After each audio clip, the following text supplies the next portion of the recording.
this is before I ever met Will or anybody. I was in university and I was like, I feel like the day I invest in the stock market, my dad is going to be happier on that day than my wedding. Like it was just, Because and probably like she's it's, set. thank God, She is finally. set. Yes, exactly.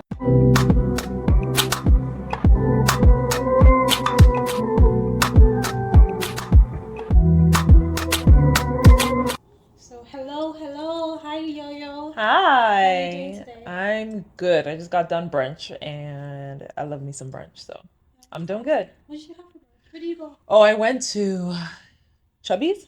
Oh yeah, yeah, yeah. They That's my have first brunch time. now. That's my first time going there. So I've been to areas, to like places around there, but I haven't actually ever gone to Chubby's. I've heard of Chubby's, but I didn't really eat.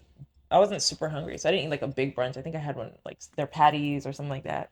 I like Chaplin's. Um, It's like an old favorite. oh really? I've never been. Today was my first time. It was good. It was cool. Yeah.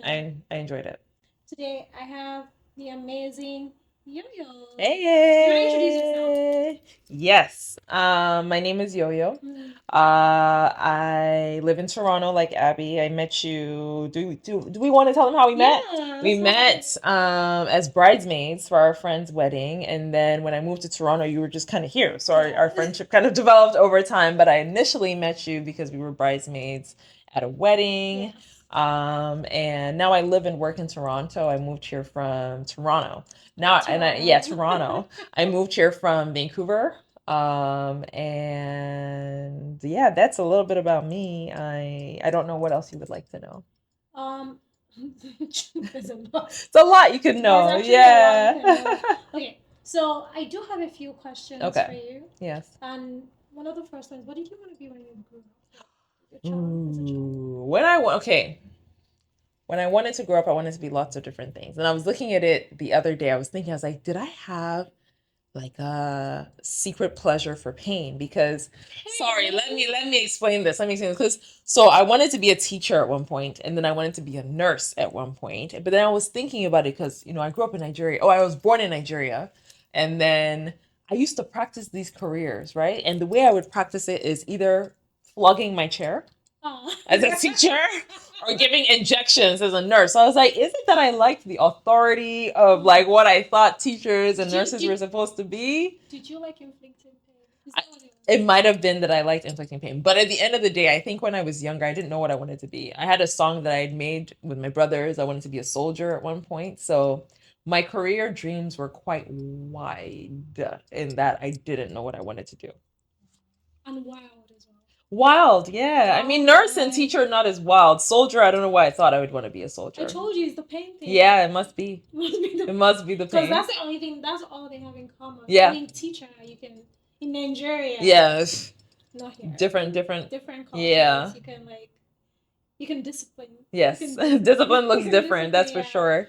But wait, so teacher, soldier, and nurse. Nurse, yeah. And then I mean I want to say that like growing up, and I don't know when you say growing up if you mean like real childhood, Real because childhood. real childhood, those are the things. Like Yeah. I was a very playful child. I don't think I was very serious. Let's just put it that way. I wasn't that serious. Like people were like, oh, what do you want to be when you grow up? They ask children that, and Yeah. I probably said teacher because my mom was a professor. Probably like Okay. I don't think I put much thought into it. Did your parents ever ask?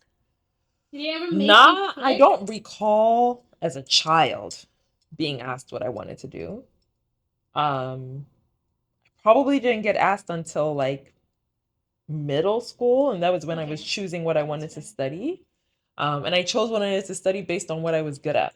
That was it. Like it wasn't as thoughtful as some people do now. No, that's smart. Yeah. It's like I'm naturally good at This, this. yeah, I like this subject. I keep failing this one, so clearly This is my path. this is No, my path. that's Yeah. smart. I think that was smart. Like Yes. I don't know what I want to do, but I know I'm good at it. Yes, I knew there was no version of me that because at one point I was like, "Oh, I'm going to be a brain surgeon," and then I took my first integrated sciences class, and I was like, "Nope, No. not going to be a brain surgeon." So that was me in biology. Gotcha. I hated biology in high school. Yeah. I hated it. Hmm. So for my in my school, you had to pass. We had practicals and we had theory, and I would fail the theory and excellently excel in the In the practicals because I practical. would remember the pictures and I'll remember the labelings of all the parts and whatever. Mm, That was how I got through it. gotcha. I hated Gotcha. it. Are you the kind of person that learns by doing? Yes. Yeah, that makes sense. That's why that stood out because if you like you might understand the practicals and the theory Yeah. differently, but if you learn by doing, so a little bit of a kinesthetic learner, or at Yeah. least the way you apply learning. Yeah. So usually people who learn like that, there's this theory I heard that Yeah. if you sit in the same spot for the whole semester, you have a higher chance of like remembering what was said because you remembered it sitting in a specific spot. So all of grad school I did that. I sat in one spot and there'd be times I'm like, I don't know the answer to this question, but I know I heard this here. And like there's like Yeah. that mind to muscle connection with learning. That's how I passed a lot of exams. That makes It's sense. by like in the exam hall, I'll sit down and I'll just imagine myself in class. Yeah. And then I'll remember the teacher saying it, remember what was around me. Yeah. That's crazy. I didn't Yeah. know there was something. Yeah. I didn't know how to do anything. I actually didn't know. You thought you were special. No, I just I didn't think I just thought I had a pic. What do you call it? A pictorial Yeah, memory, yeah. whatever. That's what I thought. But apparently, Yeah. that's not what it is. It's fine. But you have so you went from but you have a psychology degree. So how did you like End up with psychology? Yeah. So by the time I got to middle school and high school, then I really knew the subjects I liked. I loved history. I loved history. I loved geography to an extent and drama and like all the things that you would consider arts and science. And if I had thought about doing psychology in university, I would probably have taken a psychology course in A levels, but I didn't think about psychology till I had already picked my GCSE and A level courses, so my high school courses, and it's too late to pick up psychology later. But as I started learning about psychology, I was like, this sounds like something that I would enjoy doing. I like people. I like working with people. Yeah, I can talk to a rock. I like working with people. I like people. I enjoy like people energize me. And so when I learned about like psychology as a practice, I was like, I can do that. I can be Dr. Phil, but better, like so yeah, I mean, but in my mind, I was like, it's the people, it's the study of people. And like in history, I love studying history and I would have wanted to be a historian. I just didn't know, I didn't understand the career of what someone with a history major could do. Um, and I was like, should I do theater? Because I was like, oh, I want to be on Broadway.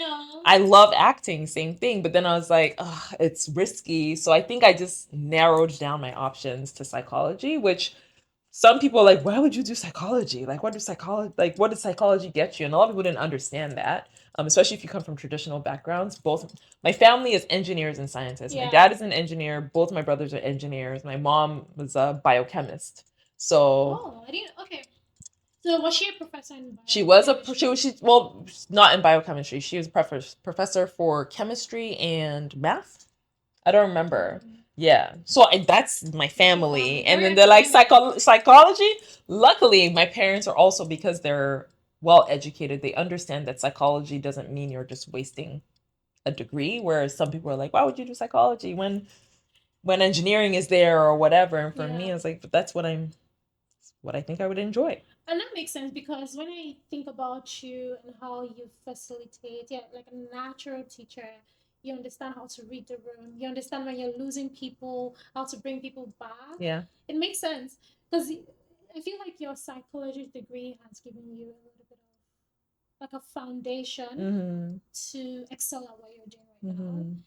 And that's why I really enjoyed all your money brunch talks. Like, so do you want to tell people about money brunch? Yes, I can tell. I wasn't sure if, yeah. So Black Money Brunch is, okay. The inspiration for Black Money Brunch came when I was talking to a former boss of mine, like 6 years ago now. Okay. And she was telling me about how her and how her mom, so she was saying it just like it's a story. My mom and her friends get together once a month and they just like trade stocks.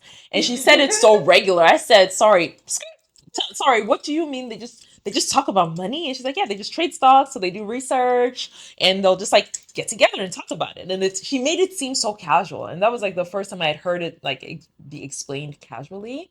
And And so that was the first time I'd ever heard of something like that.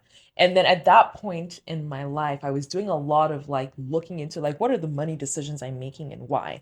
It definitely coincided with the fact that I was like dating my now husband. And so we were having a lot of conversations about money at the time. And so I was like, it would be so cool for me to like get together with my friends and talk about money and like learn from each other and stuff like that. So I'd started doing it in COVID. I did it virtually a little bit.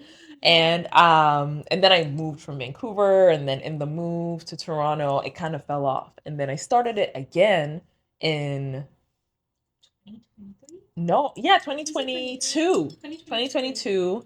And I was like, you know what? I would love to do this thing where we get together once a month and we talk about money, we learn from each other, different levels of experience with money, things like that. And I started facilitating it. And imposter syndrome, I think, was one of the things that I faced as well. Was like, who am I to host money Girl, things? you know a Like, lot. I was some, and I know a lot because You I researched a do, lot for yeah. myself, right? And so I Yeah. was like, why don't we share with each other? And so that's kind of how Black Money Brunch evolved. And now it's more of a thing because I've decided, you know what, dive right in. But the Yes. concept or the idea with Black Money Brunch is that we're a group of, at this point, women. We get together once a month. We have brunch. And we talk about money all the way from what are the stories you tell yourself about money to the practical things with like what are investment accounts, what are the things that exist, our group chat. If there's something that happens in the stock market, it's like, y'all, did you see this thing? Like, Yeah. trade now, or like whatever versions it Yes. is. But we're like building a foundation of knowledge that sometimes can be hard to do in communities Yes. like the Black community. Sometimes we're not talking about it as openly, like I make this amount of money, this is the amount I'm putting into the stock market, this is my financial goal, and now I need y'all to hold me accountable. And so I was trying to think about like what is something that sticks with collectivist communities, for lack of better words. And the number one thing that sticks with us is community building, and talking to people that you like and who are like you, and you can share and feel more open versus just attending another workshop. Yes, and also we like food.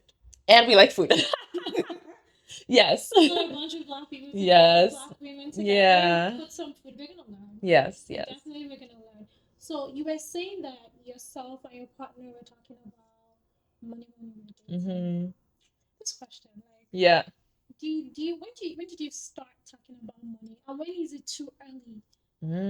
Like, isn't Mm. it awkward to say, "Hey, what's up? Yeah. What's your credit score? Yeah. How much are you owing? Yeah. What's our future? Like, are you able to, these are my future goals for money. Are you there yet? Can you build an empire with me? Or maybe I don't want to build an empire. How Yeah. did you bring it up? Did he bring it up? I would say it's a mix of, so one, I don't think it's ever too early to talk about money. I think it depends on how you approach the subject. And a lot of times people think that if you're talking about money with a significant other, it has to be like, so how much do you make? When it could just be like, what's your philosophy? Like, what was money like when you guys were growing up? Like, what was the experiences you had with money? Did you guys have a lot of money? Did you guys have a little bit of money? And a lot of times you can start to hear someone's philosophies around money, even from conversations that are not directly tied to money.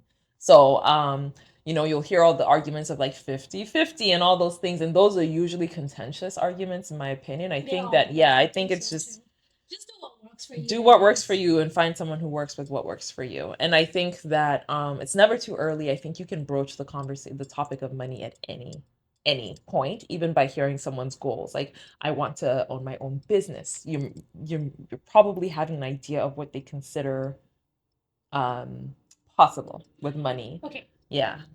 I'm going to ask another question because Yes. I'm a woman. Yes. And there's a lot of times that men will sell you dreams. And for me, taking experience, some of these men will say, I want to do this, I want to do that. Yeah. Like, okay. And you don't see, like, literally don't see any real, like, concrete thing that you're doing to achieve what they want. And, or they don't even do anything at all, which is even worse, right? Yeah. So how do you actually, I want you to give me an example of how you start conversation with someone that maybe you've been seeing for 2 months. And you're like, oh, I think I want to build a life with him.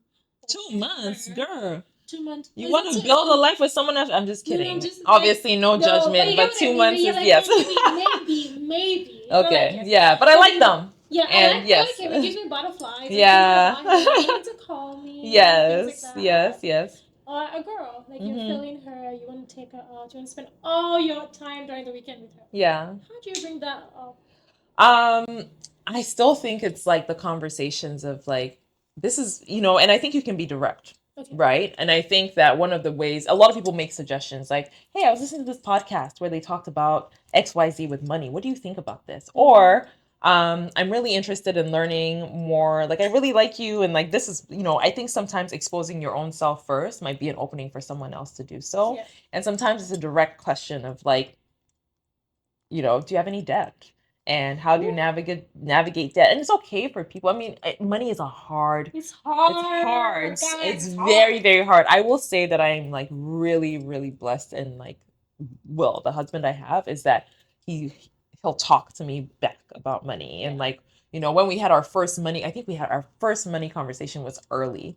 And he talked about like we were talking about money kind of like, I was telling him, I was like, oh, I have a TFSA and this is how I do it. And then he's like, why do you do it this way? And I was like, I don't know. I'm always that's the bank my parents used, so I use the bank, and that was actually what made me start like looking into my own research of like, why do I do it this way? This doesn't actually make sense. I'm not gaining any money in this way. Like I'm just paying, fees to people, and I'm not really seeing interest. But it was him asking that question that made me look at it, and then we read like we would watch videos about like money, and then when I found out about his debt, like I was freaked out because I grew up with not, I didn't grow up with like things like I didn't have to take personal debt, like none of that. So this is the first person that I was like, oh my God, he has debt. What does that mean? So I freaked out and he got to see me freak out, but it also meant that we got to make a plan. And the plan for how tackling debt came up because of the conversations that we were having. We would read books. There was a book I read with him called The Ambition Decision, and it's about women who are higher earners than their not higher earners. But yeah, actually, yeah, most of the women, I think all the women in that book are either breadwinners or highly ambitious women. And so these are women that like make a lot of money, and they're either with partners who are equally ambitious or some who are not as ambitious. And how, as a woman, does ambition show up in your relationship? So that was a book that we read and we discussed like in depth. Like, I want to make What's this. the name of the book again? The Ambition Decision. The what? Ambition Decision. Say it one more time. The Ambition Decision. Okay. And it looks at like the decisions that especially women make when it comes to being ambitious. Do you decide to be ambitious and go all in financially and all in on your dreams? What do you give up with that? And how does that work, especially in a romantic relationship? Yeah. And like I've never heard of that book. I would like to read it. Now I'm going to go look for it. Yeah, it's good. Read it. And I'm going to ask you. So I was part of I'm part of the Black Money Brunch, and thank you. I really enjoy the sessions that we have. And like I said, Yoyo is such a great. I'm telling you that this girl is a great facilitator. It's true. So when she rolls up her program, when she rolls it out, if you do not enroll, you'll keep it on a bicycle. So if you want to level up, make sure you enroll. Okay. Anyway, so perfect endorsement. I'm just saying. I'm just saying the truth. Yeah. Like, okay, one of the things you talked about was money stories. I've never heard about it before. And one of the major questions she asked is, what is your relationship with money? And for me, up until that point, I actually didn't know I had a negative. I had such a negative relationship with money. I realized from my answers that I was scared. I realized that I wasn't truthful with my privileges. Because the problem with me was, I was like, you have family friends or you have friends who are from maybe really privileged backgrounds, and then you forget where you are coming from. Because then nothing is like, you don't appreciate the things that you grow up with. You don't appreciate like what you have and how life has pushed you forward because of those privileges. It was from your sessions I saw that, and I had to look within. I was like, girl, you better go and beg God. I'm beg and say you're sorry. But do you want to explain what So from like, do you want to explain how you develop a money story so that maybe anybody out there can sit down And do and so. do the exercise by themselves with their parents, with their partners, with their friends? First of all, I'm going to say that there's nothing wrong with privilege because you said you were going to go beg God and say you're sorry. There's nothing wrong with privilege. I think privilege is great. No, there's nothing wrong with Yeah. privilege. I think I went to beg God because I wasn't You appreciated. didn't acknowledge. I didn't acknowledge. Yeah, yeah. And I think I recently I talked to a friend about it, and she was like, Abby, like she was shocked that she was like, you thought that about yourself? Yeah. And I was like, yes. I was like, she's like, no, Yeah. you have no idea. Yeah. And yeah. Okay. Okay. It makes sense. I'm just Yeah. saying, because the same thing with you, actually, like, I never thought of myself as like well off, like growing up well. But if you really think about it, like I grew up moving around and got to live in so many countries because of the job that my dad had, and both my parents are actually very like well educated, high earning potential. And so I have a lot of privilege that I didn't realize same thing until I was talking to Will, and I would say something just so casually. My dad just bought this thing. He said, "What?" First of all, you got a daddy, and I'm just kidding. Side note. I'm kidding. But just certain things that were like so normalized for me that like would just not be normalized for someone who grew up in community housing, for example. And that's like the differences between Will and I is like even some of our financial upbringing. But money stories. So essentially your money stories are the narratives that you've made around money, and it's usually because of a core experience that you have. A lot of the times the core experiences are from childhood, but they can also happen later in life. And I always ask the question of like, when the topic of money comes up, do you feel anxious? Do you feel excited? Do you feel like anything is possible with money? Or do you feel like I'm afraid to lose my $1, so I'm going to put it under my couch, under my pillow? And what are the feelings, first of all, that come up when it comes to money? When you think about money, are you stressed? And if you look back at it and you ask yourself quite important questions, you'll often find that there's a core experience or something that was normalized in your life that makes you feel the certain ways that you do about money. So examples of the questions I usually suggest you'll look at is like, what was money like when I was growing up? How did my caretakers talk about money? Did I feel like we had, did I feel like we didn't have any money? I'm trying to think of other questions that I think I actually pulled it up, As you're pulling that out, yeah, I can I have do you want some. me to give an example as to I was going to give an example as to one of the things I shared with you guys in the group. Yes. Yeah, go ahead. So my first encounter or like days or whatever for me with money was, I think I was 9 or 10. Me and my mom used to go to this church, a really nice church in Lagos, Nigeria. It was in Ikeja. In this church, they had two auditoriums. One was for adults, the other was for kids. And each class, whatever was by your age. So I remember I was in age 9 and 10, and I had some best friends in the church, and they all went to the same schools, and they went to some of the most expensive schools in Nigeria. And all of my friends and everyone was like, "Oh, you should tell your mom and your dad to transfer you." And innocently, I went to my mom and dad and said, "Oh, I want to get transferred to this school." Yeah. And like my mom was like, "Go and tell your father." Mm. Because she looked at it, she's like, "Okay, I'll tell your dad." I told my dad, and my dad was like, "Okay, give me some time to think about it." So as a kid, I would always follow up. I was like, "Okay, daddy, what's up?" My dad was like, "Let me not lie to you. I cannot afford that school fees." And from that moment on, I just thought we didn't have anything. Wow. It was just that. But like as an adult, like, and I didn't realize it until we did a session in your class. Or it wasn't a class. It wasn't a class, the brunch. The brunch. Yeah. And I was like, yo, like because they couldn't afford one of the most expensive primary schools. Yeah. I thought we didn't have anything. Yeah. And that, like, I was 9, 10. Yeah. And I was just like, I think I went to sit down and I was like, oh shit. We're poor. Yeah. We're poor. We're broke. I'm losing everything. Yeah. That's what I thought. Yeah. That's how a child's brain. And I only knew this when I was in my 30s. I only realized it. It's Yeah. It's crazy. Isn't that It's funny because I think one of the reasons I facilitate Black Money Brunch in the way that I do is because a lot of the times I've seen, and again, Black Money Brunch, series of sessions where we're getting together and learning and stuff.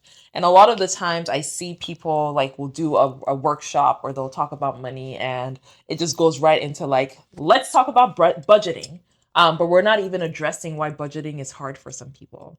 We're not even addressing the narratives that someone is coming into budgeting with. Like they might be coming in thinking like, I can't budget. Like I don't even have the money to budget, or I never meet a budget. And thinking about like, why do you even think that? Like, what's the narrative that you have?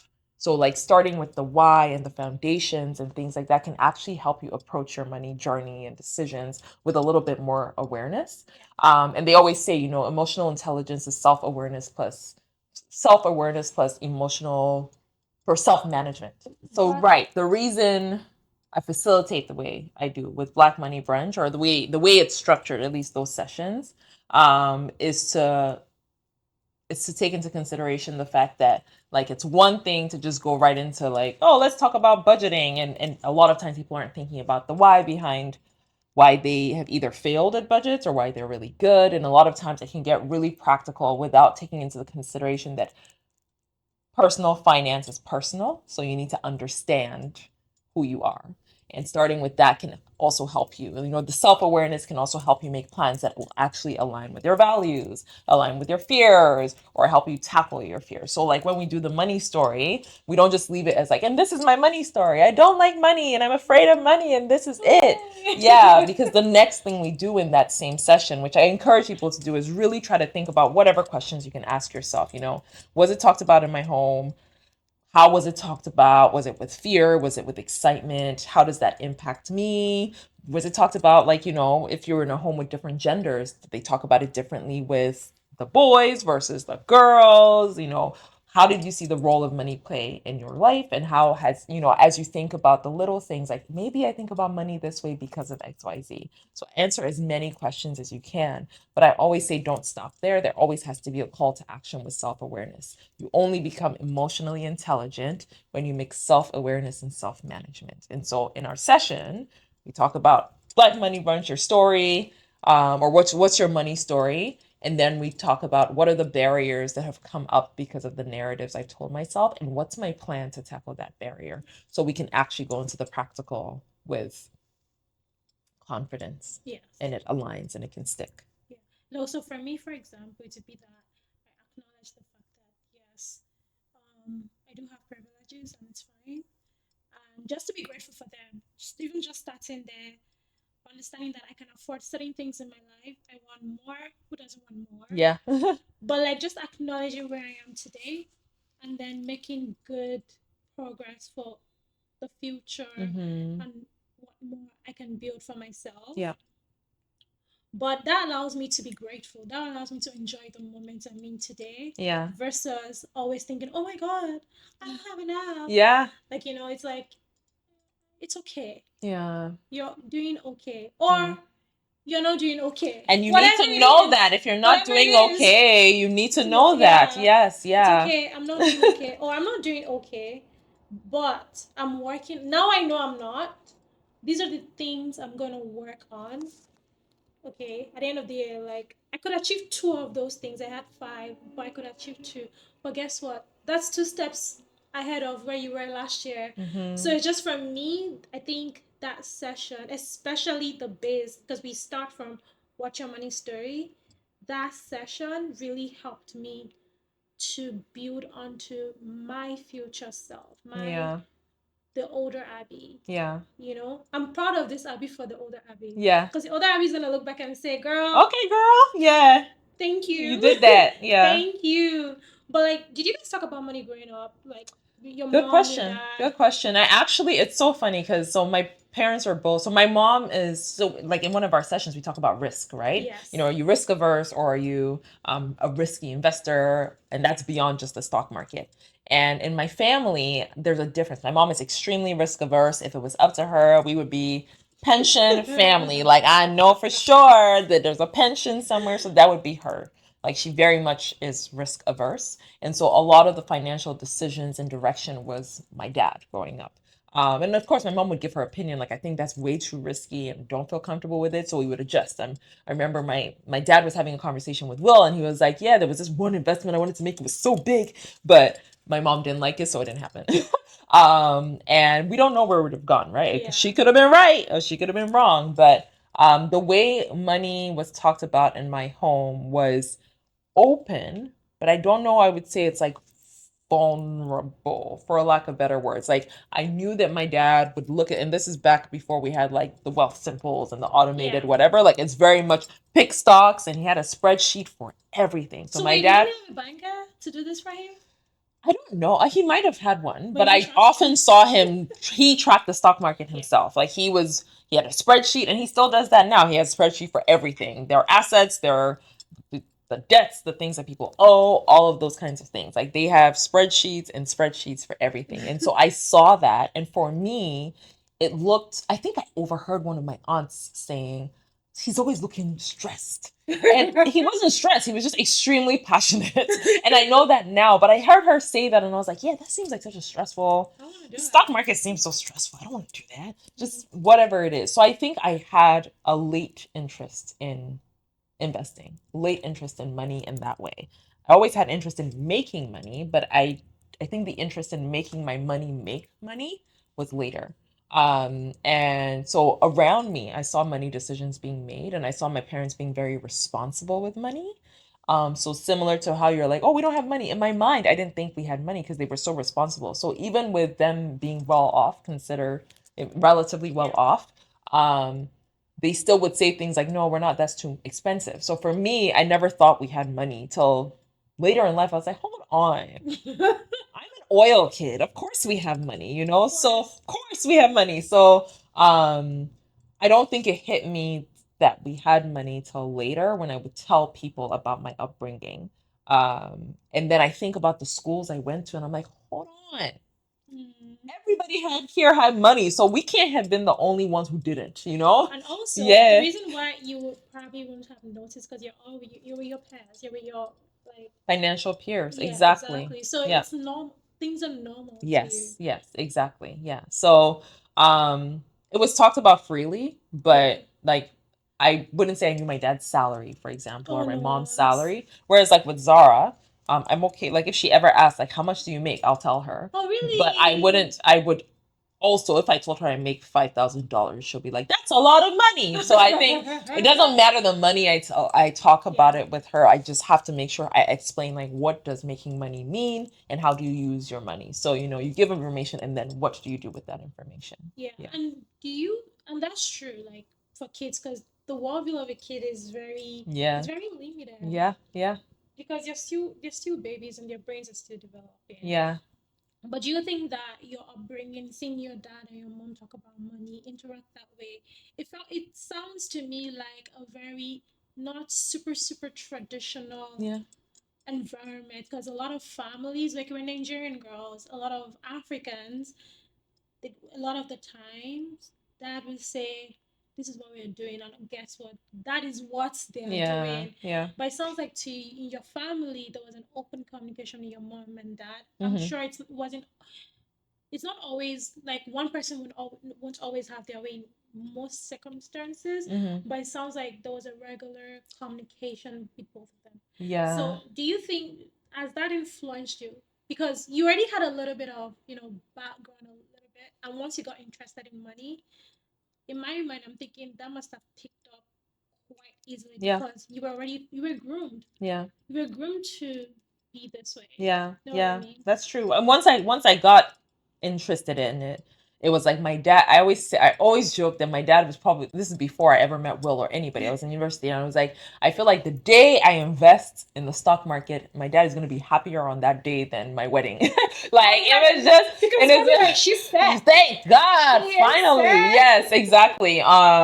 So I think the first time actually investing was like me, my brothers, and our friend Ofumi. All of us were like, let's buy some stocks, and we just brought money together. And we bought some and we made some. We didn't do the whole hold, like Yeah. hold for a long time. We just wanted to see how it was. So I think eventually we're like, y'all, I need money. Let's dissolve. But we made money, right? And so that was the first time. And then as I started to show more interest, like I would ask my dad because he's who I thought he has Yeah.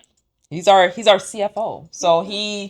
he knows money. So I He knows asked his him, he stuff. knows his stuff really well. He'd give me all the theories and stuff like that. So once I asked him, he started giving me a lot of information. I started doing my own research. Talking to Will was very helpful. And so all of those things helped me decide like what does money look like for me. So in my family now, I would consider me the CFO.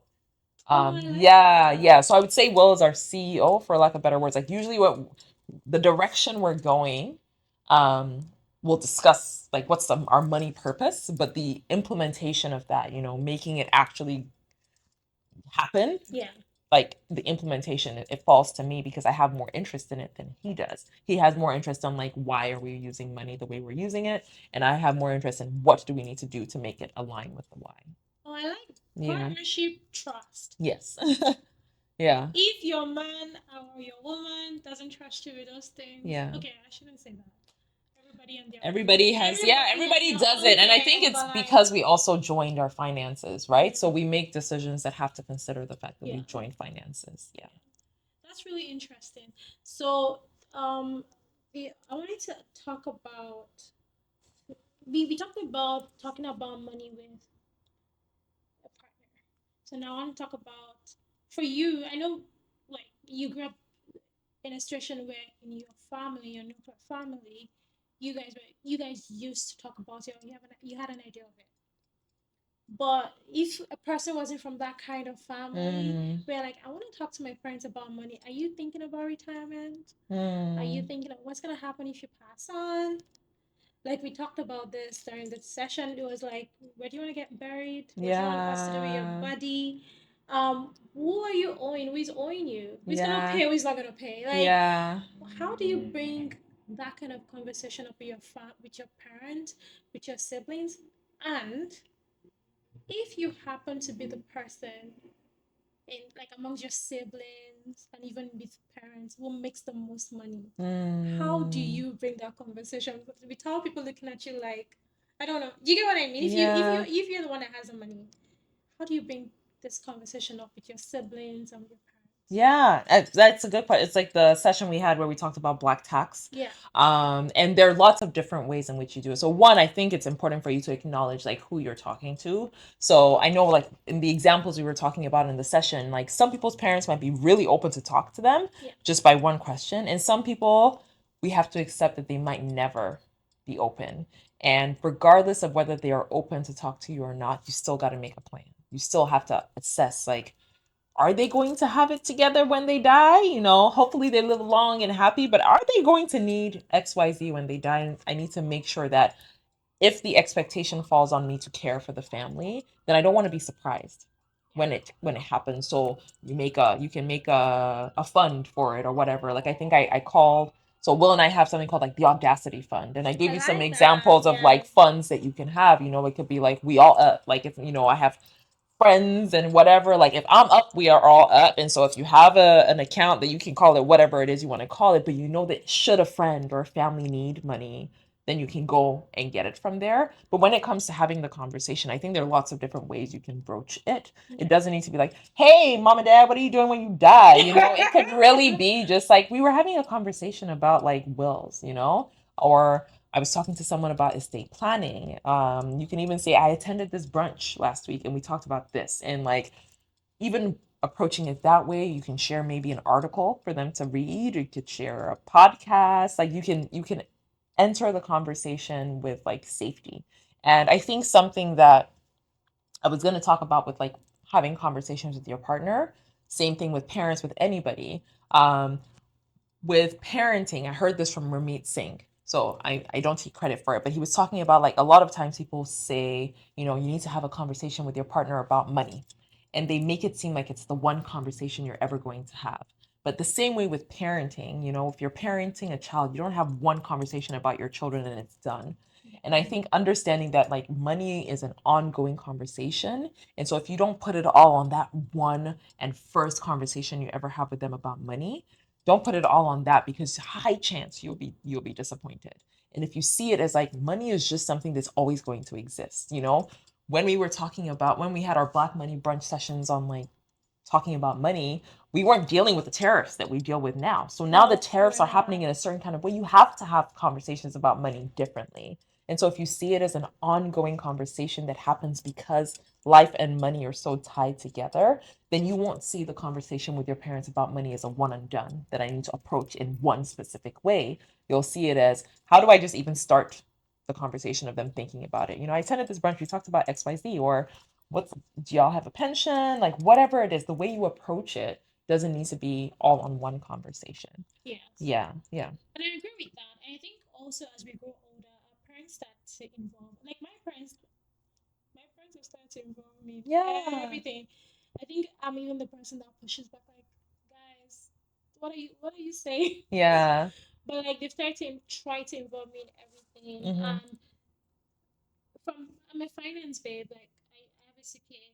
One of the things I learned when I did my CPA was, oh, they'll give you all these case studies. And I remember one of the ones I would always remember was, this woman is going to retire. What is she going to do after retirement? She's 65. She's going to get so bored. And since then, I've been thinking, what is my mom? I don't think my mom can sit still. Yeah. Like, so I've started to ask her, what are you going to do? I don't think she's going to retire. Because I think she's like to work. This woman is going to be bored. Like, it doesn't matter what it is. Yeah. She needs to be out of the house. But we know that. We've talked about it and we understand that. But, like, even just at our age, too, just being bold enough to talk to them about it, it's responsible. I think we have to take that responsibility. We are adults. Yeah, can you imagine? Like, Yeah. we have to do it. Yeah. We have to do it in good faith and hope that people understand where you're coming from, which is a place of love. Like you said, it's an ongoing conversation that we're going to be having. There is another. Oh, so I have a question. I did pull out a survey or whatever, and I was just trying to see questions that people would have. Some of the questions I had was I had read was people asked about the tariffs are stressing me out. Some people talked about exchange rates with Canada versus Nigeria because there's a lot of new immigrants now. Money. There's a lot of money. Money. Why haven't I won the lottery? Me too. I'm wondering. I was talking about this yesterday. Like I'm ready to win the lottery. Can I just win like 3 lotteries? Yeah. Like, 3 back to back. Like, Yeah. like, is it too much to ask? Yeah. That's what I would like. But I stumbled upon this question online that I wanted to ask you. I'm just gonna pull it up because I took a screenshot of it. Okay. So it says, am I the asshole for not letting my friend borrow money? A friend recently asked me to borrow a substantial amount of money, promising to pay me soon. Given my own financial responsibilities and my potential complications of mixing money with friendship, I politely declined. They accuse me of being unsupportive and untrusting. I believe it's important to set financial boundaries to avoid, even among friends, to avoid future misunderstandings. Am I the asshole for not letting my friend borrow money despite my genuine care for them? Short answer, no. At the end of the day, nobody can tell you what to do with your money. So you're not an asshole for not giving money. I think it goes back to maybe some of the values you might hold. Like, do you believe that we should be giving money to our friends?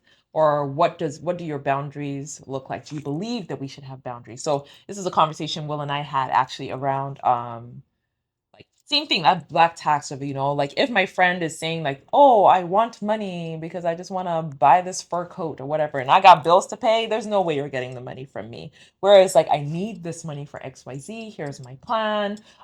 Then I can't actually see you and think like, oh, I'm not going to give you money because I can see the potential. So I think it goes back to like your value. I think at the end of the day, you do not have to give money to anybody. Like, doesn't mean you don't actually have to give money to anybody. But I think if you think to yourself, like, what is my philosophy around helping in general? Or, what is my philosophy around giving other people things? So, like, for me, I believe that if people say, please lend me this money, I'll pay you back.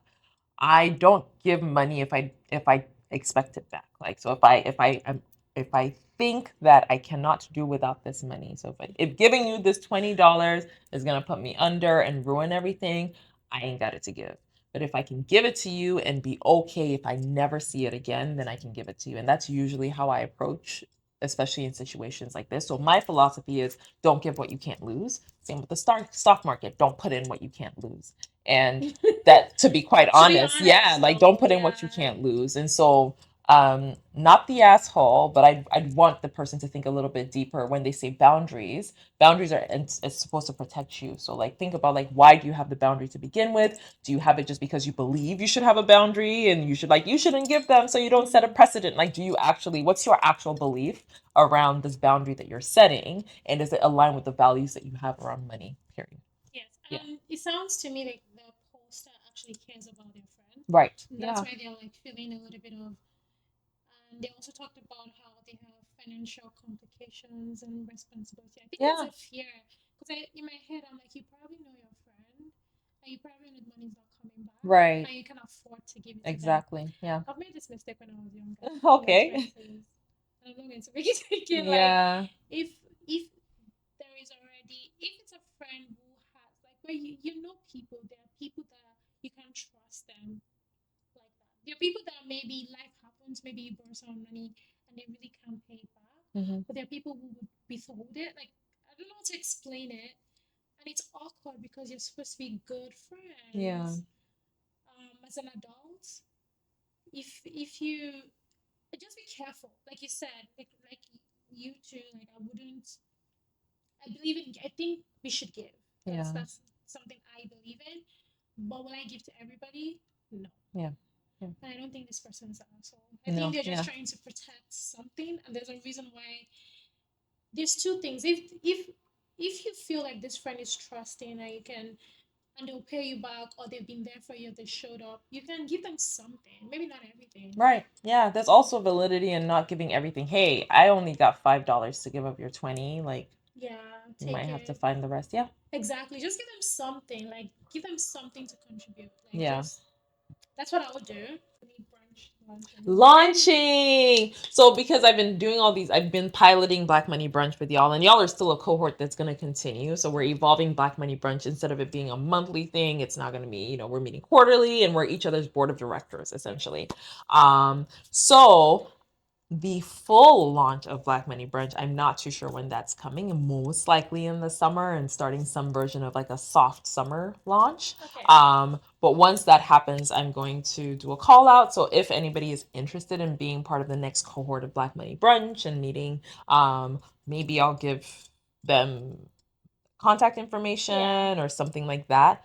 You can put my contact information or you can tag me in the video. Is that better? Like in the description so that they know where to find me. But my hope is that in May we're having like a big Black Money Brunch party. So a celebration of all the things that we've accomplished probably in the last, since we started meeting in September, right? So since September, I've heard lots of like people have made like money moves that are really cool, and like we want to celebrate the lessons that we've learned and then get to know if anybody else is interested. So stay tuned. I'm not sure when this episode is dropping, so the party might have already happened by the time the episode drops.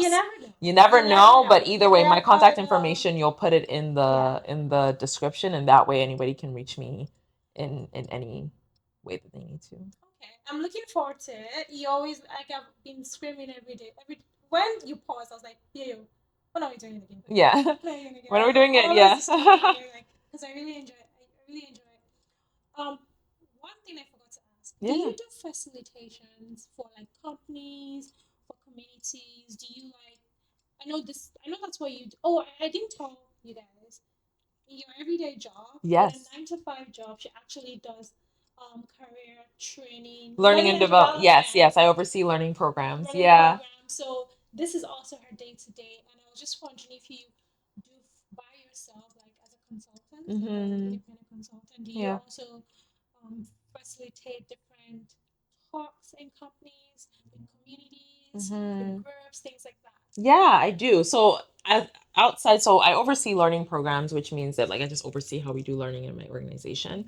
But independently, I also facilitate sessions. So I facilitate things all the ways from like strategic planning sessions with like I've done a few with like a board, like facilitation of like their strategic planning to looking into facilitating like assessments. So creative creative process. This is foresight creative process that I facilitate. So I facilitate a bunch of things. I support people in their strategies as well if they're trying to create learning plans or things like that. I support them in that. So a wide range of consultation, but it ranges from facilitation of sessions, team bonding, coaching, a little bit of that career coaching as well. So a wide range of things, and people can reach me in that way too. I wouldn't say it's the thing that I put forefront, but it's definitely something that I'm deeper. I do with intention. I don't take all consultations and things like that just because I do have a 9 to 5, but I'm looking to grow that. So I'm excited for the opportunity to work with other people as well in other organizations. I'm really excited about that. Yeah. How can people find you? People can find me. Yes, find me. But so you can find me on LinkedIn. Find me, correct. Okay. Yeah, you can find me on LinkedIn, of course, Yoyo Eto. You can also find me on Instagram. So right now I have my Yoyo_Eto, but I also have a Black Money Brunch Instagram that I haven't really posted on yet. That'll launch during the party in May. So we'll have a full branding of Black Money Brunch at that point, sharing lessons and things like that. So for now, let's just say find me on my personal Instagram, which is Yoyo_Eto. But if you try to follow Black Money Brunch, just Black Money Brunch on Instagram, I also exist there and I will accept a follow. It's probably not going to get as much engagement until May. Yeah. That's fine. But make sure you follow Yoyo on all the platforms and you can reach out to her if you want to book her. Like I said, she's great. If you need, like, take my word for it. She's great. That's on period. But thank you so much. We do have to do it. Yay! There we go. Thank you for being an amazing guest. Thank you for having me. Cheers.